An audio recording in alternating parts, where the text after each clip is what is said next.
आप सभी गीता प्रेमी साधकों को सादर प्रणाम के साथ जय श्री कृष्ण। अध्याय 3 कर्मयोग, श्लोक क्रमांक 37।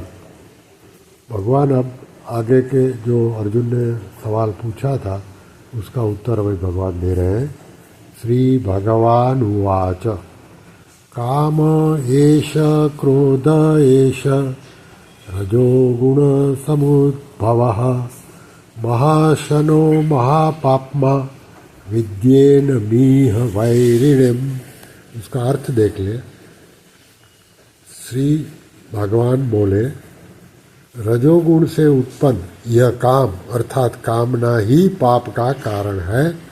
यह काम ही क्रोध में परिणित होता है। यह बहुत खाने वाला और महापापी है। इस विषय में तू इसको ही वैरी जान। अभी इसकी व्याख्या भगवान ने जो बताया, रजोगुण समुद्भवः। आगे 14वें अध्याय के 7वें श्लोक में भगवान कहेंगे कि तृष्णा यानी कि कामना और आसक्ति से रजोगुण उत्पन्न होता है। और यहाँ यह कहते हैं कि रजोगुण से काम उत्पन्न होता है। इससे यह समझना चाहिए कि राग से काम उत्पन्न होता है और काम से राग बढ़ता है।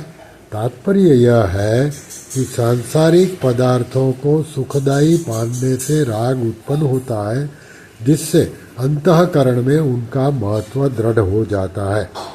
फिर उन्हीं पदार्थों का संग्रह करने और उनसे सुख लेने की कामना उत्पन्न होती है। पुनः कामना से पदार्थों में राग बढ़ता है और यह क्रम जब तक चलता है तब तक पाप कर्म से सर्वथा निवृत्ति नहीं होती।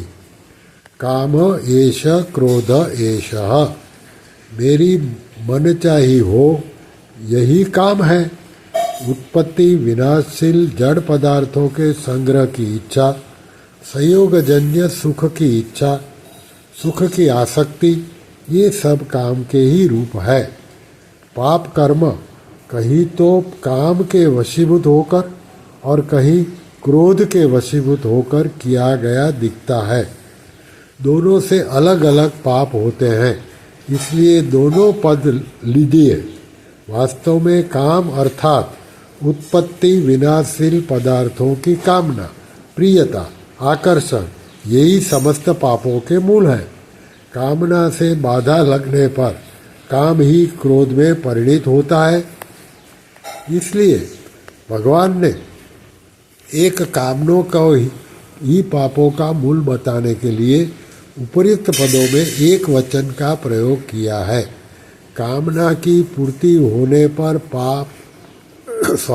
कामना की पूर्ति होने पर लोभ उत्पन्न होता है और कामना में बाधा पहुंचाने वाले पर क्रोध उत्पन्न होता है।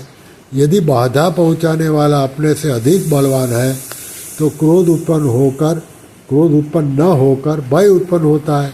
इसलिए गीता में कहीं कहीं कामना और क्रोध के साथ भय की बात भी आती है। जैसे 4थे अध्याय के 10वें श्लोक में वितराग भय क्रोधाः, 5वें अध्याय के 28वें श्लोक में विगतेच्छा भय क्रोधाः। श्री कृष्ण शरणं मम, श्री कृष्ण शरणं मम, श्री कृष्ण शरणं मम। ओम श्री कृष्णार्पणमस्तु।